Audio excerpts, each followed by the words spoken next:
And we are back. This is day 10 of the 30-day building public challenge. I'm building an AI application and launching it and, fingers crossed, taking it to revenue within 30 days. We are 1/3 of the way through and we are making some good headway at the moment. For those who have not seen the live stream before, I'm building an application that allows you to create lead magnets off the back of YouTube videos. So if you are a YouTube creator, you want to convert your audience members into leads, people that you're bringing into your actual business. One of the best ways to do that is to capture their email address. We use a lead magnet to grab email addresses. Basically, it's something valuable that we exchange for an email in order to bring somebody into our ecosystem and to allow us to market to them moving forward. One of the biggest challenges with this is that most people just use very generic lead magnets. They'll put the same lead magnet under all of their videos and it'd be something like, hey, join my newsletter, or I've got a checklist for such and such, but they'll have one lead magnet. Instead, what I'm helping them to do is to create lead magnets for each and every single one of their videos. So they have something extremely specific to the video that the person has just watched, which will in turn increase conversion rate of people getting the lead magnet and bring more people into their funnel, leading to more revenue. I'm building this first for myself because this is something that I want and I put out a lot of videos on YouTube, but second also because I'll be able to monetize this, or at least that is the plan. Right now we are working on getting basic YouTube version working, so being able to pull from YouTube, but this could extend. It could be Instagram, it could be TikTok, it could be blog articles. There could be many different formats we can feed into this tool, and at the same time I can also add backend as well.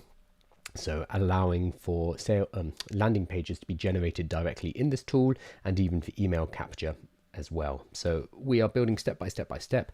We have a minimum viability product in place. It is working. What I'm trying to get to now and what I was aiming for by tomorrow, but I don't think it's going to happen. I was aiming to get it ready for beta launch so that I could at least take it to my newsletter. I have a newsletter about 50,000 subscribers that I was going to send this to tomorrow and say, hey, come and try it, but I don't think we're quite there yet.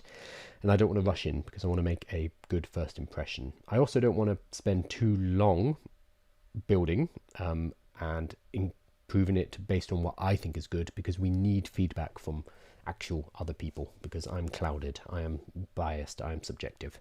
So there's a little bit of a balance here of when are we ready. I don't think we'll be ready by tomorrow for the beta testing, but I think we will be by mid next week. So we should be able to go from there. The application, every time I start the stream and try to get it working, we always hit a problem.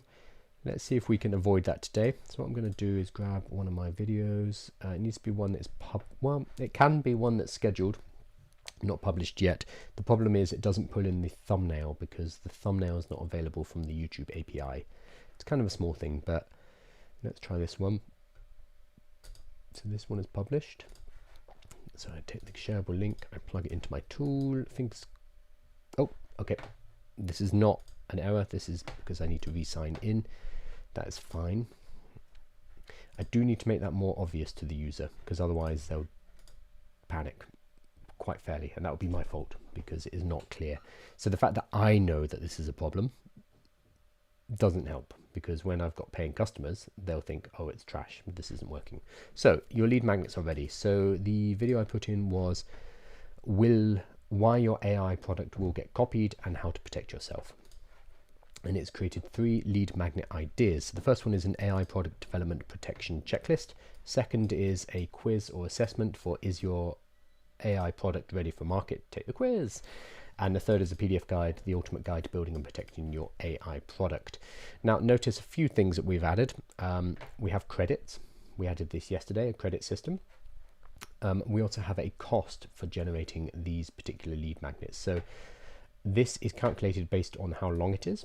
So this particular video, the transcript is about 1,500 words. So it's a short video, we're saying. The reason we're doing this, and I might get rid of this, is the longer that video is, the more it costs me in API costs to get it processed. I might just get rid of that for simplicity. Let's have a look at our API over here. This is our API usage with ChatGPT for the whole of this project, and this is working on this for days. Oh no, sorry, 10 days. I've spent $1. My budget is $120, so I've spent $1 in all of this testing. Yesterday, spent quite a lot, 56. That's very interesting. Why was half of the usage yesterday? Need to look into that. But it's still very cheap to generate lead magnets using this tool. So yes, there is a cost where the longer the lead magnet, sorry, the longer the transcript is, the more it's going to cost me, but it's still small. And if I'm charging a user $20-30 a month, then the fact that it's costing a few cents for each generation probably won't hurt me, but I'll be aiming for an 80-90% profit margin on this. So it's generated the lead magnet ideas, that is all working. The notice we have 47 credits here, so let's try this 7 credit PDF guide. I'm going to click on this. It's generating a PDF guide. Let's see how that goes. There we go. So this is the PDF guide. So I have the video embedded at the top, so you can click on it and it will take you to the video, which is a nice thing as well, because it's going to start creating backlinks for the when this is hosted as well, so it's a nice bonus for them. And then it has the kind of summary of the video in a few paragraphs, and it has some action points. So this is kind of the useful thing. Focus on building a distribution strategy that encompasses social media. Consider sharing your product development journey publicly. So this is all information from the video itself. Leverage AI tools to streamline the product development, etc., etc. And this can be exported as a PDF and then hosted, however. So that is an example. What I wanted to test though, did that deduct? Yes, it did. 40 credits have been deducted. So in the admin panel, you can see my one user here, but we can also see transaction history. So this guide, which was generated a minute ago on the 12th of September, yeah, 12th of September, a minute ago, it now has that credit history, so you can see what's been happening. Ooh, that is getting very long. I'll probably need to paginate that, otherwise when that's live, let's say I have 100 people and they're all generating things, this is going to become so long that it might crash out my transaction history or even the admin dashboard. So we need to fix that. Credit management system, I can put in the name and give myself some more credits. This is manually gift. And then we need to, so I've got 140 now, we need to work out the actual back end and how we are signing people up, how we're getting them credits, etc., etc. So that's where we are. The basic functionality works, does not explode, which is fantastic. So where were we? I'm using Claude outside of Lovable to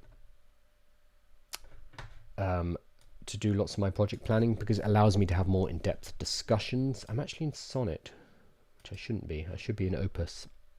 That was stupid. It's fine. Most people can't use Opus. So I have the $200 a month package, which I know is like not required for most people, but because of that I should be using Opus, but it's probably useful that I'm using Sonnet because that's what most people will have. So credit system implementation is fine. Okay, I'm just trying to remember where we are. Okay, I can't remember, so I'm gonna ask.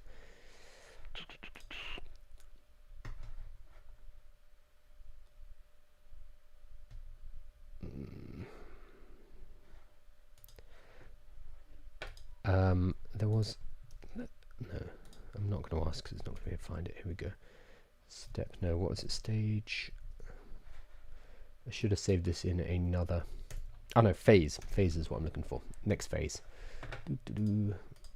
So I broke it up into a bunch of phases. Here we go. So enhancements, additions. Let me make sure that's the right phase. Beta optimization, enhancements. Cool. Cool.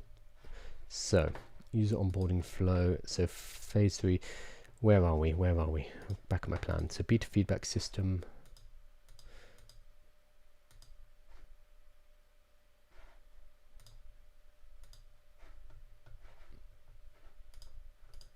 Here it is. This is what I was looking for. So phase. Polish. We've got improved UX and design. Monetization prep we've done. External dependencies, that is fine, that's all connected. So I think we're pushing through quite a lot of it. But we had a 6-phase plan, which I'm struggling to find. Because I want to make sure we finish that up and not leave it hanging, because if we've started work and then we don't finish it, that's going to be, well, that's a me problem. Let me go back and ask Lovable. Okay, Lovable, okay, I'm going to put it in chat mode so it doesn't immediately push ahead. We have a phased plan, but I've forgotten the phases. Actually, I'll talk to it. Hey Lovable, we have a phased project plan. I have been a bit stupid and forgotten the phases though, and I'm blanking out on them. Could you review the chat and find those phases and work out where we were? Phase 6, for example, was adding the admin dashboard, but I forget what the others are. So could you grab that information for me, because I'm being stupid. So this is, I will say, one bit more of a limitation in Lovable. So in Cursor, I would have a little document within my project files. Technically, I can do that in Lovable. I can put it in here somewhere, make a markdown file and have it in my project folder. So that's kind of on me.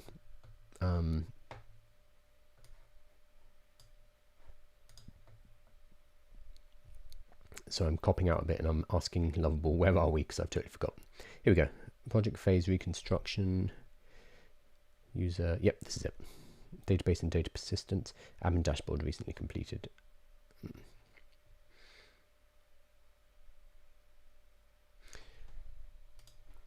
Yeah, but there were some other phases. I know that phase 6 was the admin dashboard. Please actually check above, otherwise I'll have to search it manually. Try again one more time. I think I'm going to have to search manually for it, which is also a bit of a pain in Lovable, because it doesn't have a proper search.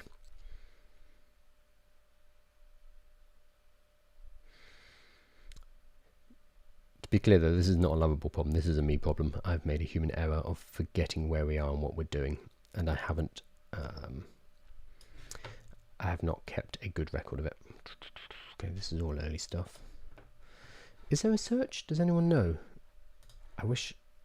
Can I not search through my history? I mean, that is kind of a limitation, isn't it? Okay, so it is saying, no, I don't know what you're talking about. So there's a couple of things I should have done. I should have said, let's make a master plan, and every time we make changes, add them to the master plan. That's what I normally do in Cursor. I did not do it here, which is stupid. And now I've totally forgotten where I am.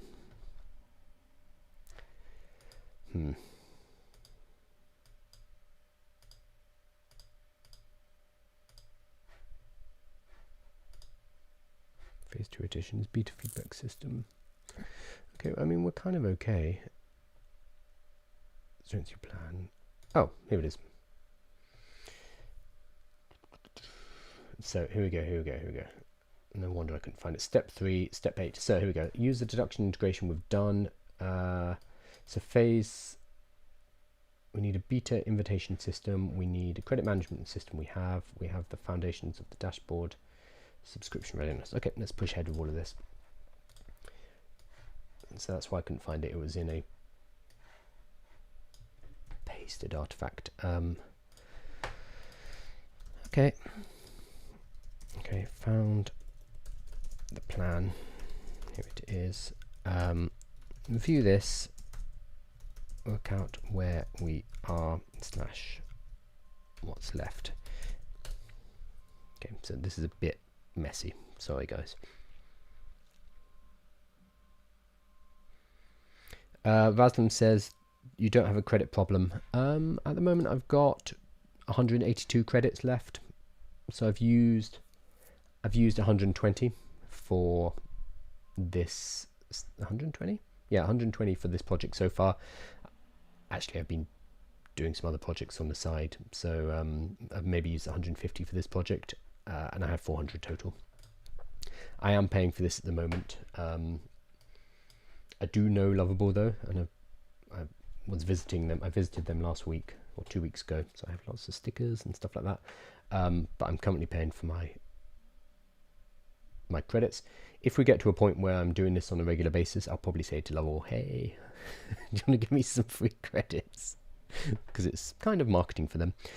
But no, with credits, so the way I like to think of it is, so I'm spending maybe $100 a month on these credits, which is not nothing, but compared to hiring a coder to make my prototypes or building my prototypes myself, which is what I used to do, $100 a month is nothing. It's very, very cheap. So we've done this, we've done this, we've done this. Credit management we have done. I have to check it because it might be lying. Beta invitation system, yes. Usage tracking, mostly done. Current state, we've completed the entire beta launch preparation. So bug fixes, no, we've done that. That's fine. That's fine. Edge case handling, well, it's a bit vague. What's left? So subscription readiness, subscription plan structure, so payment. We don't actually need this to go to beta. Add terms and service and privacy policy acceptance, implement user onboarding. Okay, let's push ahead. Let's go for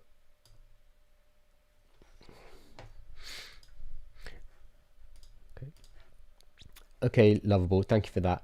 A couple of quick things. The bug fixes, like the PDF guide's not saving. I think that's fixed, so don't worry. And quiz assessment not appearing, those are fixed. If not, we'll loop back to them. Also, the thumbnails in the PDF guide is done, so that's fine. Let's not worry too much about subscriptions. I don't want to do Stripe implementations right now. I'm also live on stream, so it's a little bit tricky without showing everything. So can we push forward to launch preparation? I will create terms of service and privacy elsewhere and provide them to you. But let's put together an onboarding tutorial. Email notification system is going to be tricky without adding SMTP, so let's skip that. And let's talk about error handling and user feedback, because I'm preparing it for the beta test and I want them to be able to provide feedback to me. We're not going to do all of this at the same time. First, can you, before you start doing anything, list out those tasks and kind of work out what we're going to do step by step. And then we will do them one at a time with me checking manually along the way. Oh, one other thing while I'm here. When I come back to a session, and let's say I've been away for 24 hours, it looks like I'm still logged in and authorized with Google, but I'm actually not. So it says my email address at the top, so it appears to be logged in, but it requires re-authentication. So we either need to make sure it stays logged in, or if it's not logged in, it needs to be visually apparent to the user. Okay, let's push ahead.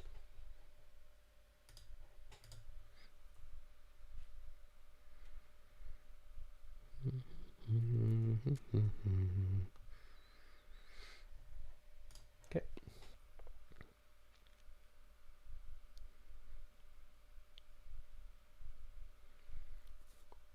Sorry, TikTok, I'm very close to you, and you can probably see I'm leaning around you to get to be able to see my screen. It's because the TikTok camera has to be right here so that you can see the screen. If you want to see it properly, proper screen share, head over to YouTube and you can see the 4K version. You can see everything I'm seeing on screen, and it's just a lot more comfortable for you. But if you're on TikTok and want to stay on TikTok, also fine. Just sorry, this is not ideal. So I'll organize the launch preparation tasks and prioritize the authentication fix first, since it's affecting user experience. Fix the visual versus login state, that's fine. Ensure users see correct auth status or maintain proper session persistence, cool. Add proper loading states during auth checks, cool. Priority 2, user feedback system, this is getting ready for beta. Priority 3, onboarding tutorial, and priority 4, enhanced error handling. We also do need to create some terms of service and some privacy policies, yada yada yada, the fun stuff. Well, I'm going to do that in Claude on the side there. So yep, sounds good. Oops, daisy, can't type. Yep, sounds good. Start with 1. Okay, while it's doing that, I'm going to hop over to Claude. Hey Claude. I need T&C and privacy policy for the site. Please interview me on the requirements.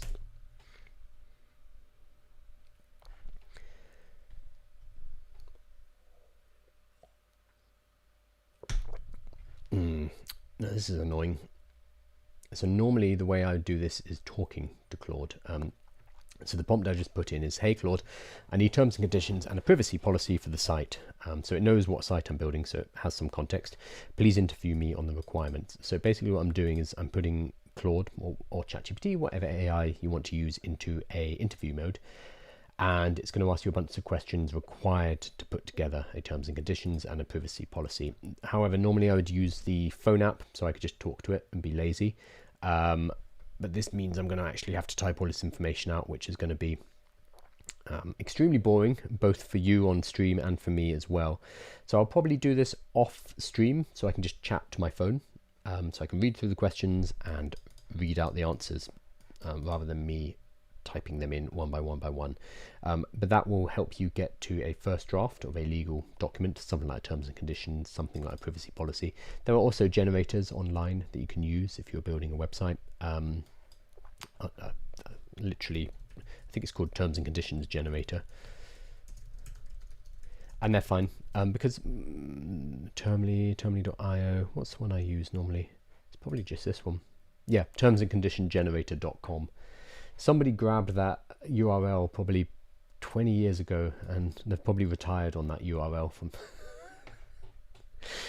So terms and conditions and privacy policies are pretty boilerplate, which means they're quite standard. So you can use this method.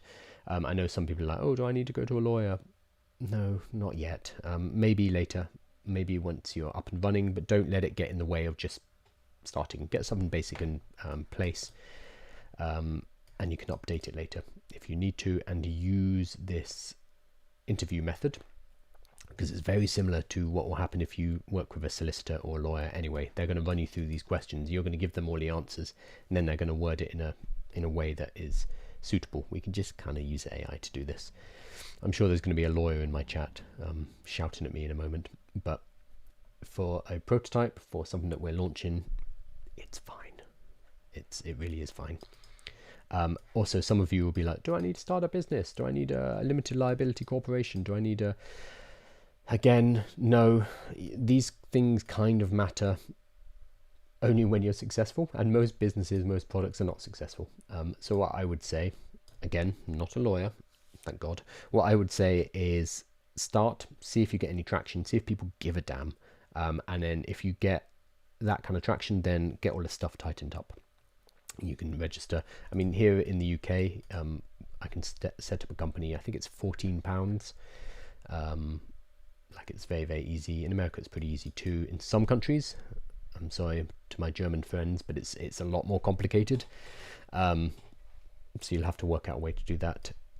It's mainly the Germans and the Dutch. It's a bit of a pain, but for most of us, depending on where you are, obviously it's relatively simple, and you can do it after the fact. So get a bit of traction, see that people actually give a damn about your business, about what it is you're building, and then sure, incorporate. It's fine. You can also do it as an individual sole trader, at least initially, and you can do self-assessment, tax returns, etc., and then you can incorporate in order to reduce your liability later. But just don't sweat it. These are the kind of things that kill businesses before they even exist, and we need to kind of do the basics. Definitely get a privacy policy, get terms and conditions. We need them so that Stripe won't. So you need them on your page for Stripe. Stripe needs to see them if you want to take payment. But don't let this stop you from moving forward. So I'll fix the authentication session issue where users appear logged in but need authentication. When you return after 24 hours, you'll see exactly what's happening. So I'm going to have to kind of take it at its word here, because this is something that happens. So I've got to sign out, I've got to sign in. This is something that happens in between sessions, and I can't think of a good way to test that without flushing presumably my cookies, and that's a bit of a pain. So I'm just going to see if that works tomorrow. So tomorrow, hopefully, when I log in, it will just be logged out, or it will stay logged in and it will continue to work. Either way, but I can't really test now. Or I can test by deleting cookies, but I can't be bothered. It's not that big a deal. Okay, next. 2.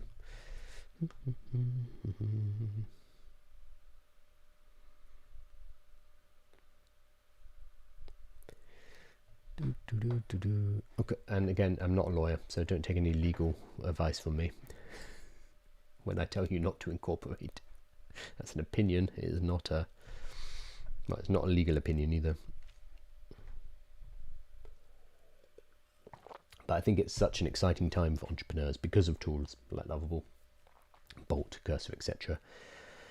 I used to go to, I still do sometimes, like entrepreneurship meetups and, you know, the kind of things where you're networking and you're meeting people, and there's so many people, 80-90% of people out there, they have an idea. And they're like, I've got a great idea. It's like, okay, cool. What have you built? What have you implemented? What have you started? No, I'm trying to raise money so I can hire a developer or a development team, or I need to find a CTO. This has always been the block. People have not implemented their ideas in any way because they're waiting for someone technical, or they need cash to hire someone technical. That block has now gone. You can put together a prototype using vibe coding tools very, very quickly. And the really refreshing thing is that people realize very quickly that their idea is junk and it's not worth anything. Ideas are extremely overrated, and it comes from implementation. But this now means people kind of come up with other blocks for themselves. Most of this is internal. So previously it's like, oh, I can't build my genius idea because I don't have a technical founder. Okay, fine. Now we have things like, oh, I've started to build, but I'm worried about security, or I'm worried about, do I need to incorporate, or what about taxes, etc. These are things that you need to worry about once you have proven demand, once you've got some kind of success. Then, yeah, you need to sort these things out 100%. But most people never even get to that point. Most people do not get any demand, and they just kind of hide away and come up with excuses not to launch. So we need to move fast, and we can move fast because we have these tools now. But a lot of it is just psychological blocks and people getting in their own damn way. So the security warnings shown that our general Supabase settings that don't affect our feedback system. Excuse me, what security warnings? Now I'll create the feedback components. We're going to go back and have a look at those Supabase warnings. But Lovable has told me, chill, don't worry about it.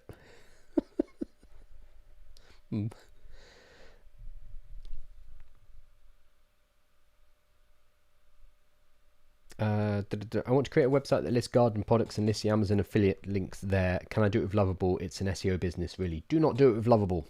I will save you a lot of time here.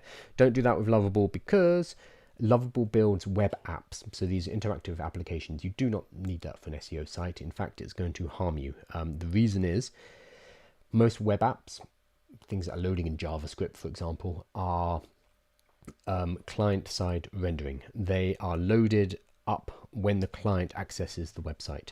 They are not server-side rendered, which is basically they don't exist until a client loads up the application. What this means, and this is really important for SEO, is when Google comes and visits your site, when they send a little bot, when they send a spider over to crawl your website, Google's generally going to see blank pages.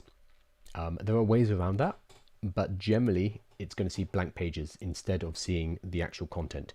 So you're much better off building your SEO optimized website in HTML rather than building it as a web app. So so what is it specifically? A website that lists garden products and lists the Amazon affiliate links there.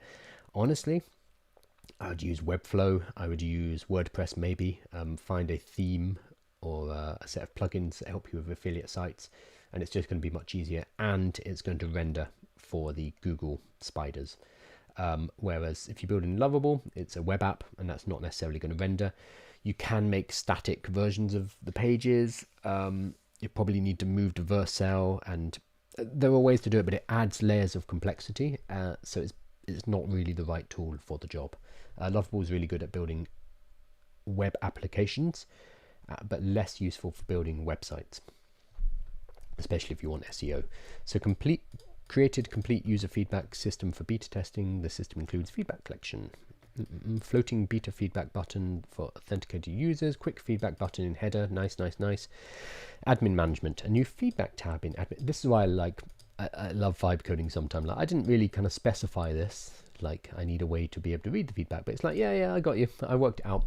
Sometimes this goes in your favor, like this. Sometimes it will just go absolutely mad and start adding features that you did not ask for. So generally we want to be a bit more specific, but I was being lazy and I was just like, yeah, give me a feedback system. Status tracking, open, closed, in progress, etc. Admin notes for internal tracking. Oh, lovely. Okay, let's have a look at it. It sounds great though.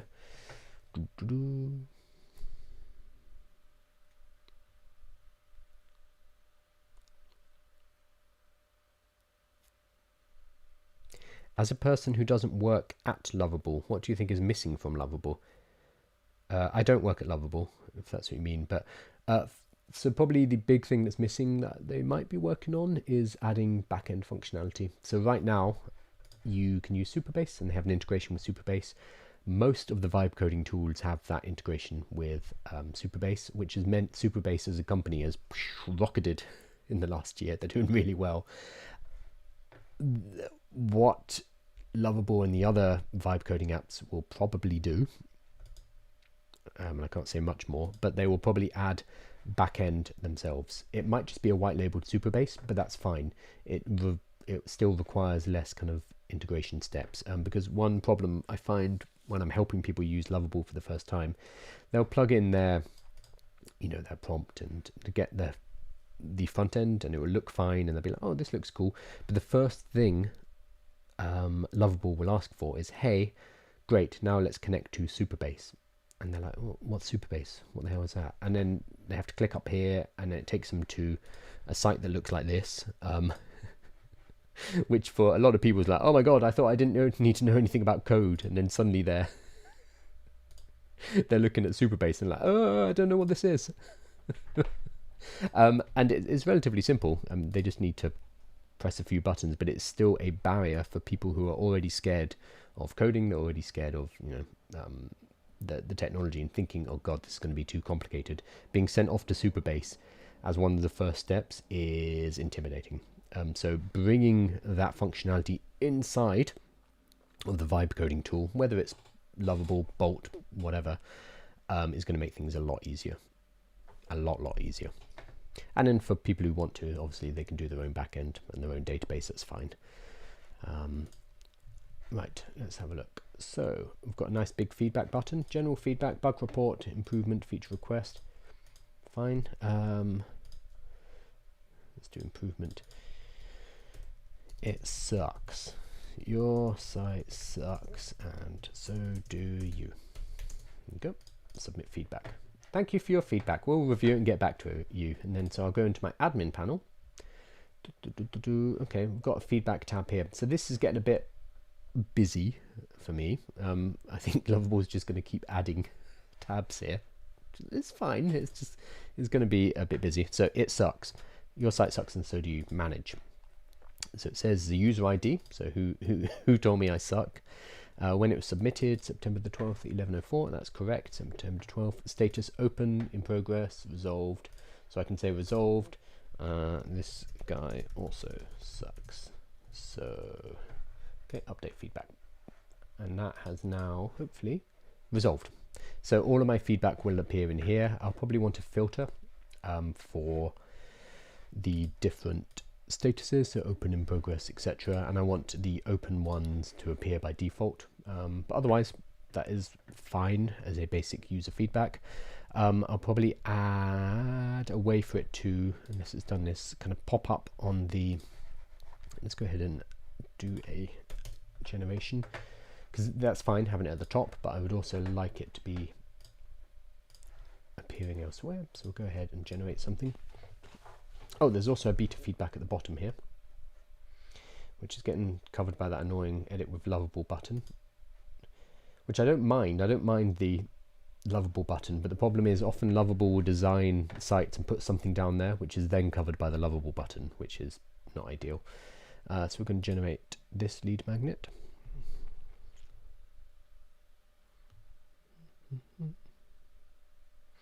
How do you separate admin and user panels? So I am logged in as a admin, so I have access to them both at the moment. This is mainly for testing. Later, as I move into testing more, I'll also set up a second account, like a customer account, and then I'll switch back and forward between those screens so I can see exactly what the customer sees and I can see what I see. But the way they are separated actually comes back to this in the database. So we have user roles. Need to zoom in. There we go. User roles. So every time you create a user in your database, and again, Lovable or vibe coding can help you work this out. You can either design this before, or if you have no idea about databases, that's fine. You can get, at least for now, the vibe coding tool to help you. But what it's done is it's created something called app role, which will be admin, free user, customer, beta tester, etc. Like, I'll have different roles inside of there depending on what I want for my business, basically. And then based on the role of the currently logged in user, there will be different things visible up here. So I see admin because I'm an admin. Other people won't see that. Okay, so that didn't give them an option to give feedback there. So let's see. That's a generated lead magnet. That's fine. Yeah, so I'll leave it like this for now. But I might want to add like a pop-up or a modal which kind of says, "Hey, now you've generated 5 lead magnets. Would love to get some feedback." So we're in beta testing, basically. Actually, I might add that now. So let's see what's it actually added. New feedback, status tracking, quick feedback buttons, float and beta feedback. So it's got kind of passive feedback requests. They're just kind of around. Let's say. Okay, that is cool. I see all of that. That seems to be working. The feedback forms work, and I can see them in the admin panel, so thank you for that. I would also like for a feedback request modal to pop up after they have generated 3 lead magnets, which means we need a count of the number of lead magnets generated. And then when that count reaches 3, they get a modal pop-up saying, "Hey, we see that you've been using our tool and would love to get some feedback, so we're still in beta testing." And that will be assigned to the user ID. So each user has a separate count of how many they've generated. It's probably a useful thing to have anyway. And then we'll pop up a modal for that. So could you add that as well, and design it nicely and word it better than me, asking for feedback? Thank you.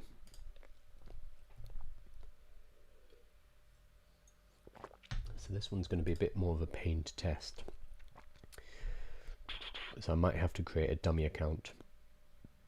I'm not going to worry about it too much though. This is a minor thing. This is a nice to have. Do you create ChatGPT prompts for error fixing? Because sometimes lovable security errors burn all my credits. Fixing, a bunch of different ways to do it. And so the first kind of most naive way, which sometimes works, is you just say, hey, Lovable, it's not working, fix it. The problem is sometimes that's all that people do, and they'll do that 100 times, and Lovable will just make even more of a mess of things.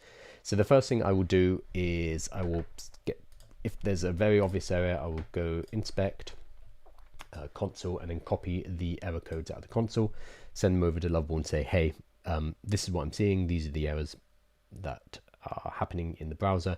Please try to fix. I will do that maximum of 3 times. If it can't fix it in 3 goes, then it's just going to make a mess, basically. So I never go beyond 3, even 3's pushing it. Another thing you can do is you can roll back. So you can, if you're using GitHub like I am, or the inbuilt restore version, you can roll back to a previous version when it is working and then try again. Then there are other things like I can take the error codes and I can take the chat that I've been having with Lovable. I can take it over to Claude and basically get a second opinion. I'll say to Claude, hey, this is an error I'm running into. Here are the error codes. Suggest some fixes. And then there's things like doing that, but asking specifically, give me 5 different things it could be, and putting it into deep thinking or deep research mode and kind of really digging into a problem. Or there is manually fixing it if you have any kind of code experience, or showing it to somebody who can code. So there's a whole range of different things we can do. Depends on how important it is. It depends on how lazy we're feeling to a certain extent. But the main thing is you don't just say fix it, because it won't work. And I see so many people on Reddit and on Twitter who have done that. Basically, there's one guy who's like, I just wasted 1,000 credits trying to do a database refactor, and people asked him like, how did he do it? And basically he just kept telling it to do better for about a whole day. He wasted all his money. So yeah, there's a whole different range of ways to do it. The good thing about vibe coding is that the models keep getting better as well. So what used to cause problems 6 months ago or a year ago now doesn't. So that's why I'm really confident or really excited about this stuff, is because it is getting better and better. So yes, there are errors and there are ways to deal with those errors, but increasingly we might be able to avoid them, which is exciting. That doesn't mean it's not useful to learn coding. I think it's extremely useful still. We are going to need coders, especially at the higher levels. But for people who are entrepreneurs, people who have got ideas but have never implemented them, vibe coding is so exciting.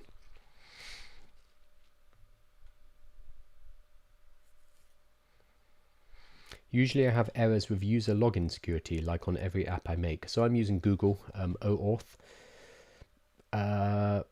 Yeah, it's a bit fiddly.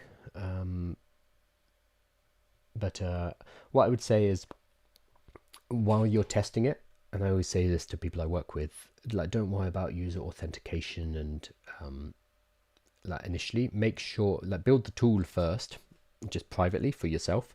Play around with it, make sure that it's useful. And then you can worry about user authentication, the database schema, etc., etc., etc. But because of the way Lovable is set up and the way it kind of defaults in the development process, it will automatically, after your first prompt, it will say, okay, let's set up the backend, let's set up a user authentication, etc., etc. It takes you straight into those complex topics right away before you've necessarily built the core value of the product. So it kind of wastes a lot of your time doing that, because if you then go and build your core product and you realize, no, this is rubbish, nobody's going to want this, you've already wasted your time setting up Google OAuth, etc. So I generally recommend people skip that bit initially and then loop back to it once they actually need users. But until then, you can just play around with it and make sure the functionality works properly. Also, I used to have issues with login and user authentication. I don't anymore. So this one was fairly streamlined. I think the more you do this, the more projects you do, basically, the easier it becomes. Added a feedback request modal that appears after users generate the third lead magnet. So it's a bit of a annoying one to test because I've generated so many lead magnets already. So I'm not going to worry about that too much. I'll test that when I create a dummy account. Okay, so that was 1 and 2. Onboarding. Okay, let's do 33 onboarding tut. I'm going to let it have a shot at it. Ideally, I would sketch out what the onboarding tutorial looks like. What I'm going to do, because it's more interesting for the stream, is let it do a first draft and then provide feedback on the onboarding tutorial instead.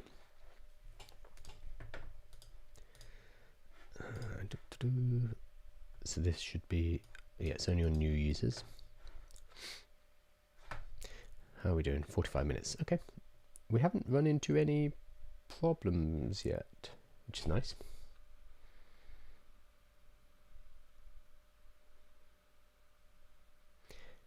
Plate Studio says, damn, that's a good idea. We'll do that. That sounds like a way better approach. I assume you mean the build the functionality of the tool first, test it, and then add the authentication. Yeah, it just saves a lot of time, and you can realize whether or not your tool's worth building authentication for, and then you can move back to that later. But it is annoying because Lovable and all of these tools will try to get that stuff done first. And I understand why, because if you're building it and going to scale it, you need that foundation in place. But if you are literally seeing whether it's worth building at all, it's okay to skip that.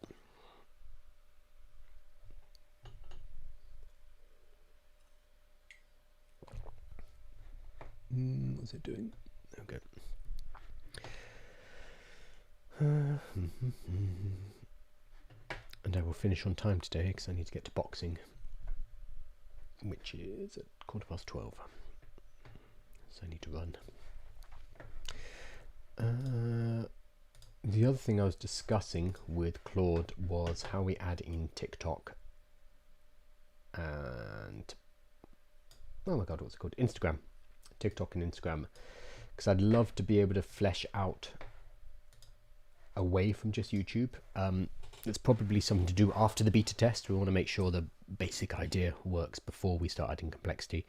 The real complexity occurs because they don't have APIs allow me to get the transcript. YouTube has an API which allows me to pull the transcript, whereas TikTok and Instagram, I would need to basically have an AI listen to the video and pull the information that way, or scrape / download the video and then transcribe from the audio. Or no, I could scrape the audio out of the video. It gets a bit complex because that scraping in particular using Apify would be against terms of service, so that's a problem. So I probably just need to have an AI like Whisper listen to the video, grab the transcript that way. They're probably, I need to talk to somebody who does this, because I'm sure there's a sensible solution, but it's definitely doable. I can add in a transcript service, so it would be Whisper.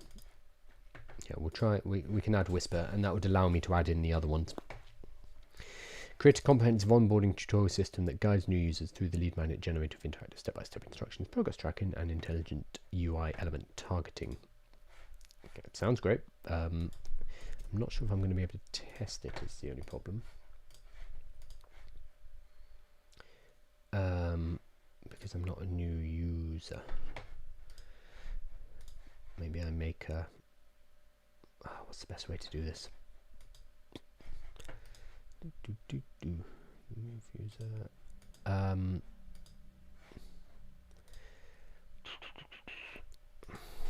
Okay, cool. Actually, I'll put it in chat to find out the best way. Okay, lovable, that's cool. So to test these new functions like the walkthrough and the beta test modal pop-up, I need to be able to create some test users. So in my admin panel, could you... Oh, it's tricky because I need the OAuth from my main account in order to get access to the YouTube API. So I want to make test users without having to sign them into Google. So they'll still be using my OAuth, if that makes sense. Help me come up with ways to do this because I'm blanking out. So let's discuss. But basically, I want a way to test as a new user what these things look like, rather than as an admin who's already generated multiple lead magnets. Thanks. So this is, I put it in chat mode, so it's not going to just enact stuff, because I don't know the answer to this. And the problem is if I say, hey, I need a system for this, and I don't put it in chat mode, Lovable will be like, yep, got it, and then just rush off. But I actually need to have a little bit of a discussion with it. I understand your testing challenge, exclamation mark. Hey, Claude. I can smell you, Claude. You want to test a new onboarding tutorial and feedback request modal as a fresh user, but you need to maintain your original OAuth access for YouTube API. Yes. That's what I said. Let me explore the current setup. Let me also check the current authentication context and user profile structures. Let me check the current database. Perfect! Exclamation mark. There's Claude again. Now I understand your challenge. You can suggest several solutions. Here are the best approaches to create test users for testing the onboarding and feedback request modal. Option 1, admin user state management. This is a cleanest approach where you can temporarily modify your own user state in the admin panel. Yes. Temporarily reduce. Yes, that sounds good.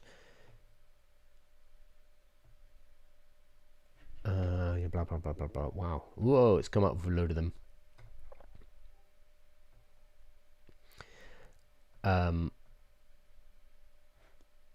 Yep. So I'm going to go ahead and say implement the plan. It came up with like 3 or 4 different options, and it ranked them by which one it would thought would be the most practical, and then it added the steps, the 3 steps to do that. So I'm saying to it, go ahead, do that, because it sounded sensible to me, and much more sensible than what I was about to try and do. So I'm glad I asked. So a lot of using these tools, like using any AI, comes from asking the right questions, providing the right context, and not just letting the tool do its own thing, but instead collaborating with it. So it's still doing all the heavy lifting for me, but it's requiring me to think through certain processes, or when I run into the points where I just don't know the answer, I will ask. I'll say, hey, what do you think the best way to do this is? And if Lovable can't give me an answer, I'll often go to Claude, and I'll often have longer discussions with Claude where we're going back and forward, because Claude won't rush to implement in the same way that Lovable will. So we can use them together. All right, so that is... I'll implement the admin testing tools to help you test onboarding and feature feedback as a new user whilst keeping your OAuth access.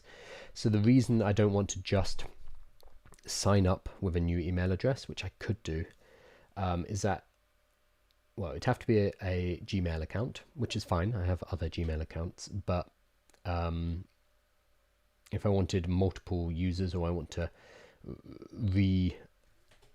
to test the flow again, I'd have to use a new Gmail account. Ooh, we have a problem.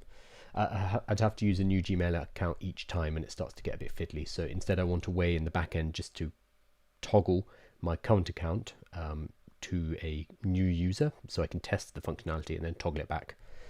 So it has exploded something. So an expected Unicode escape. Let's see if it can fix it. So when it sees something like this, the tool is smart enough to know something's gone horribly wrong, and it is trying to fix it. Created admin testing tools, yeah, but you've also you've also exploded the website by the looks of it. So let's see if it's... Oh, okay, it hasn't exploded the main website. Okay, I fixed it. So this is what the tutorial looks like. Welcome to your lead magnet generator. Transform your YouTube videos into powerful lead magnets that capture and convert your audience. Let's take a quick tour. Now, not everyone will know what lead magnet is. That's going to be, this is a big issue that I have with the marketing as well. Complete your brand profile. First, let's set up your brand profile. This helps us create. Okay, so this is a bit of a weird,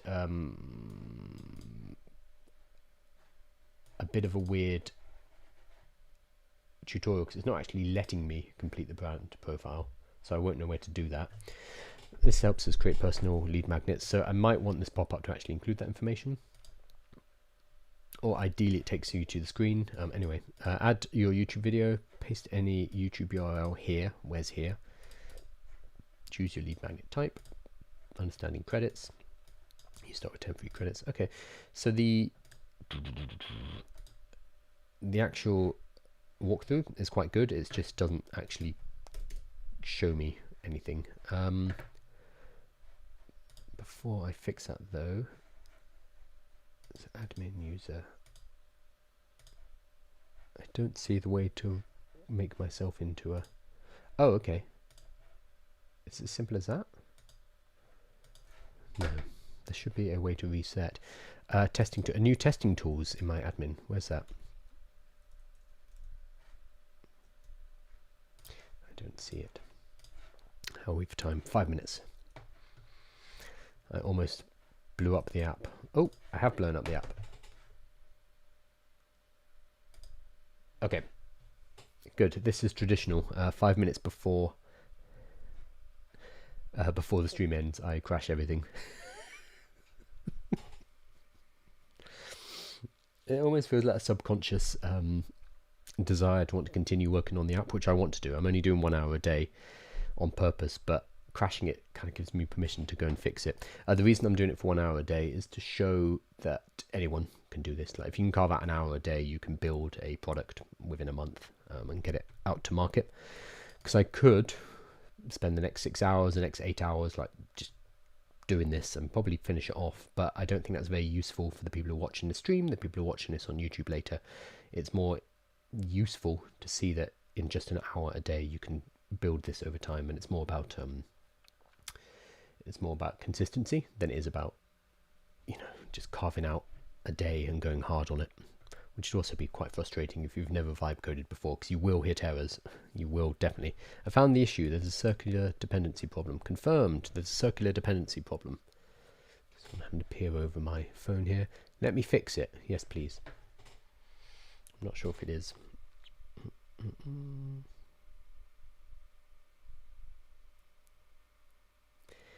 I found my website can't get indexed on Google using Lovable hosting. Yes.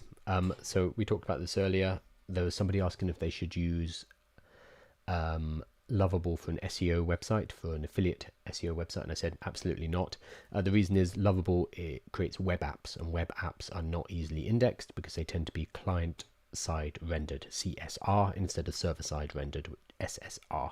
And Google, when it sends its crawler bot over to your web app, will generally just see a blank page. It will see what we're seeing on screen right now, actually, which means that it cannot see the information, it cannot see the text, etc., and it won't be able to rank it. Fixed. The error is caused by circular dependency. It looks... Excuse me. Just lost one of my lights. So I'm sitting in the dark. Oh no, nope. Lost that light. I've got these Elgato lights, which are great, but their battery only lasts an hour and so. Okay, so this is apparently working. Let's have a look. Hop over to here. So let's see if that testing tools is here. So this is what I said earlier, that this is going to start becoming a bit messy in my admin panel, because the more I add, it's just going to keep adding these tabs. So refresh. So what can I do? I can reset onboarding. Okay, let's see if that works. And I go back to here. Boom, look at that. Okay, so the onboarding can be reset. The other thing I wanted is reset credits to 10, same as a new clear, keep first two. Okay, so I'm going to reset the feedback request. Now I can test it. So previously I couldn't test this because I've already generated lots of lead magnets. So now I need to generate 3 lead magnets quickly, and it should then pop up a, hey, can you give us some feedback? So I'm going to quickly generate 3. How much we've used in my API today? We've used, drum roll, ooh, 1 cent. Watch out, guys. I need to ring my bank and warn them of my huge spending on ChatGPT.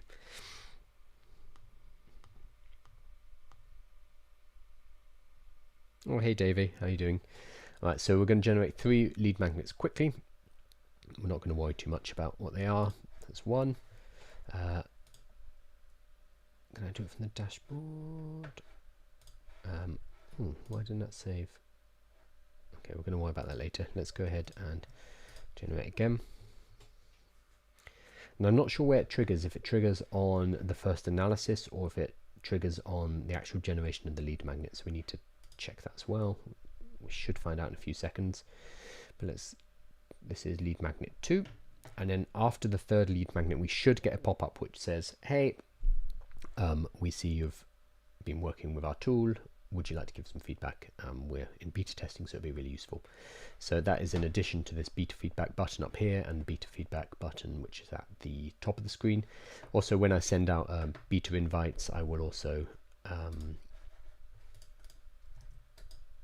send out an email, a follow-up email about a week later saying, now that you've tested it, or maybe a few days later, saying now that you've tested it, I'd love to get some feedback, and then make it as easy as possible. Okay, cool. That's the second one.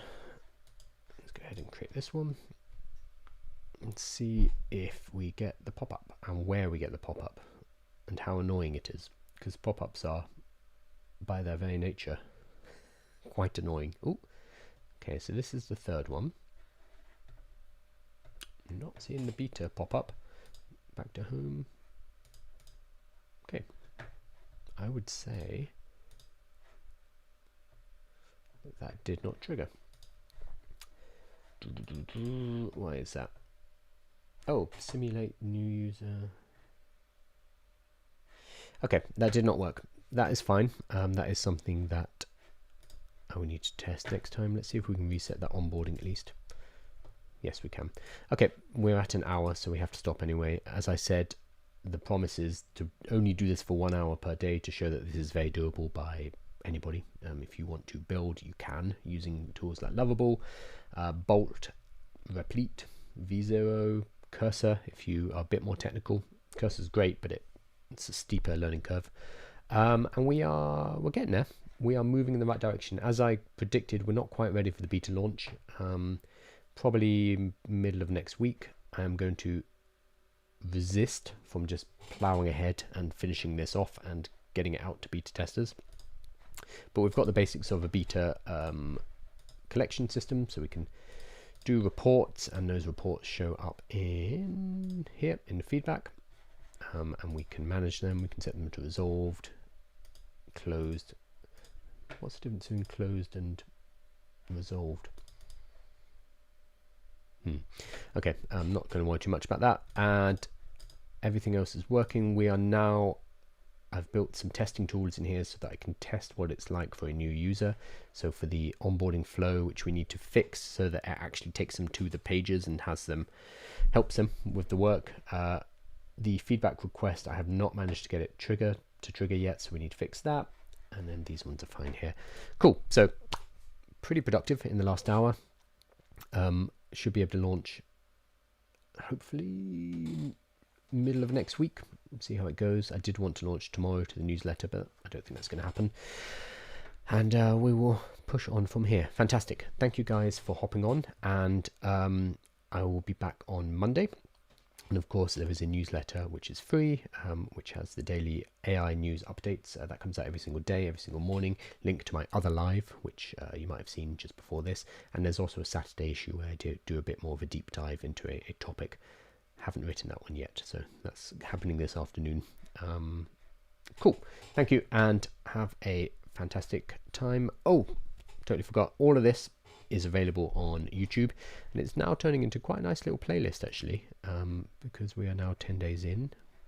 Where is it? Oh, I can see myself live. So yeah, we have them all in here. Excuse me, don't want to hear myself. So we have a lovely little playlist and 10 hours of additional content with me building stuff. So go and check that out if you missed out any of the previous ones as well, and you can follow along. I've been told some people do it for ASMR. They just have me on in the background, which I guess is a compliment. Thank you. Cool. Awesome. Thank you guys, and have a lovely weekend, and I'll see you next week.